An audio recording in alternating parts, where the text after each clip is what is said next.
तर ज्यांना माहिती अधिकार टाकायचा असेल किंवा स्पर्धा परीक्षेच्या विद्यार्थ्यांसाठी सुद्धा माहिती अधिकार हा अतिशय महत्त्वाचा टॉपिक आहे. तर आपण जोडपत्र ब याच्याबद्दल आज पाहणार आहोत. पहा, हे जोडपत्र ब आहे.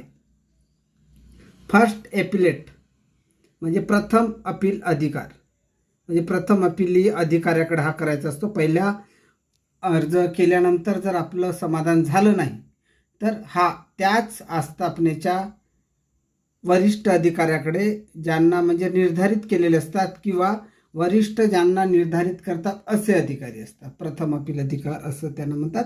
आणि पहा इथे काय लिहिलेलं आहे की हा जो अर्ज केला जातो तर आर्टिकल नंबर म्हणजे माहिती अधिकाराचे आर्टिकल नंबर 19 मधील 1 यानुसार केला जातो. याला 20 रुपयाचा न्यायालय फ्री मुद्रांक म्हणजे कोर्ट फी स्टॅम्प हा जोडावा लागतो आणि तरच हा अधिकार आपला अर्ज स्वीकारला जातो, अन्यथा स्वीकारला जात नाही.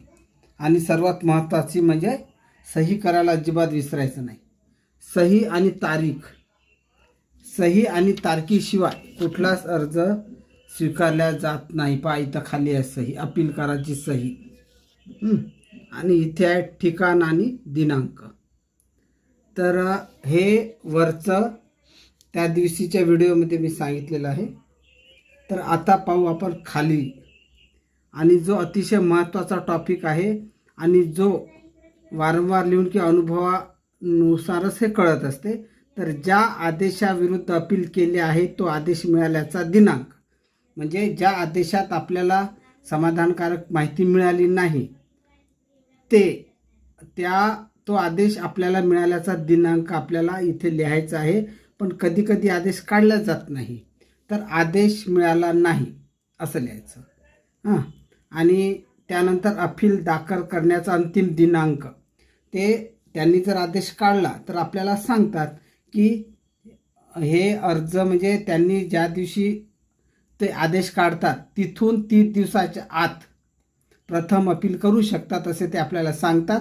आणि प्रथम अपील अधिकाऱ्याचे नाव सांगतात किंवा पदानुसार सुद्धा आपल्याला तो करता येतो.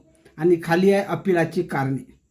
आता अपीलाच्या कारणामध्ये एक तर त्यांनी आदेश दिला नाही, माहिती मिळाली नाही असं लिहू शकतो जर त्यांनी आदेश दिला नसेल तर, किंवा त्यांनी आदेश आपल्याला दिला पण त्याच्यामध्ये जर आपल्याला समाधानकारक माहिती मिळाली नाही असं लिहायचं. किंवा अपूर्ण मिळते कधी कधी, तर समाधानकारक माहिती मिळाली नाही, माहितीने समाधान झालेलं नाही, किंवा माहिती